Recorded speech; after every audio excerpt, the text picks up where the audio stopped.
Hello students, तो अभी class में हम लोग डाइस चैप्टर का 2 क्वेश्चन सॉल्व करेंगे।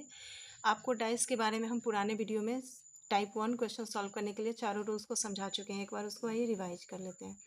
आपको हम रूल 1 बताए थे कि opposite can never be adjacent, या इसे ऐसे कर सकते हैं कि adjacent face can never be opposite. Rule 2 था कि यदि एक डाइस के 2 सिचुएशंस में एक ही फेस कॉमन हो और उनका पोजीशन भी सेम हो तो इस सिचुएशन में अदर फेसेज आपस में एक दूसरे से अपोजिट होते हैं। रूल 3 था कि यदि एक डाइस के 2 सिचुएशंस में अगर 2 फेस कॉमन हो तो उस सिचुएशन में जो रेस्ट तीसरा दोनों में बचता है वो आपस में अपोजिट होंगे। नेक्स्ट है हमारा कि एक डाइस के 2 सिचुएशन में अगर एक ही फेस कॉमन हो लेकिन पोजीशन सेम ना हो तो उस सिचुएशन में हम क्लॉकवाइज या एंटी क्लॉकवाइज घूमते हैं, उस हिसाब से हम उसको अपोजिट देते हैं। तो आइए देखते हैं।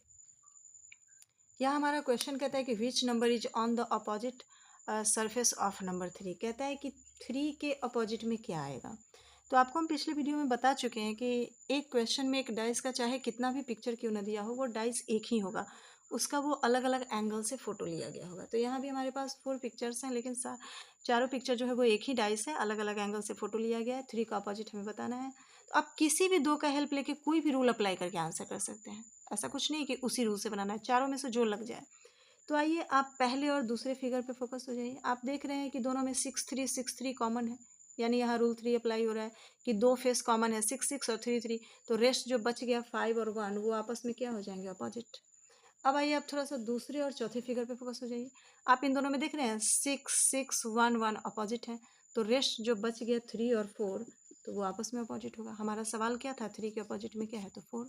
बताइए कितना आसान क्वेश्चन है। आते हैं नेक्स्ट क्वेश्चन में। नेक्स्ट क्वेश्चन कहता है कि which number is opposite to number 1। 1 number के अपोजिट में कौन सा नंबर आएगा। तो आप यहाँ देखेंगे इसमें इन चारों फिगर में किसका इस्तेमाल करें, किन 2 का यूज करें और कौन सा रूल लगाए कि हम आसानी से बता सके 1 के अपोजिट में क्या है। तो आप तीसरे और चौथे फिगर पे फोकस हो जाए। आप देख रहे हैं कि 5 6 5 6 5 5 कॉमन है, 6 6 कॉमन है। और ये 2 2 कॉमन हो ना, एक डाइस के 2 पोजीशंस 2 सिचुएशंस में अगर 2 2 फेस कॉमन हो तो उसमें पोजीशन मैटर नहीं करता है कि उसी जगह पे हो, कहीं भी हो 2 कॉमन हो। तो हम देख रहे हैं इन दोनों पिक्चर्स में 5 5 6 6 कॉमन है। तो इस सिचुएशन में जो रेस्ट बच गया 1 और 4 वो आपस में अपोजिट है। तो हमारा सवाल तो यही तो था कि 1 के अपोजिट में क्या होगा। तो हम देख रहे हैं कि 1 के अपोजिट में 4 है, राइट आंसर। तो आप यहाँ देखें कि अगर हमें रूल्स याद हो, मेरे दिमाग में अगर रूल हो तो इस तरह के क्वेश्चन को बनाने में फ्यू सेकेंड ही लगता है, बहुत ईजी लगता है हमें बनाने में। तो अगर किसी को रूल याद ना हो तो हमारे पुराने वीडियो में जाके देख सकते हैं। और आपको अगर मेरा क्लास पसंद आता है, समझ आता है तो प्लीज़ सब्सक्राइब करें क्योंकि इसमें आपका कुछ ज़्यादा नहीं। Thank you.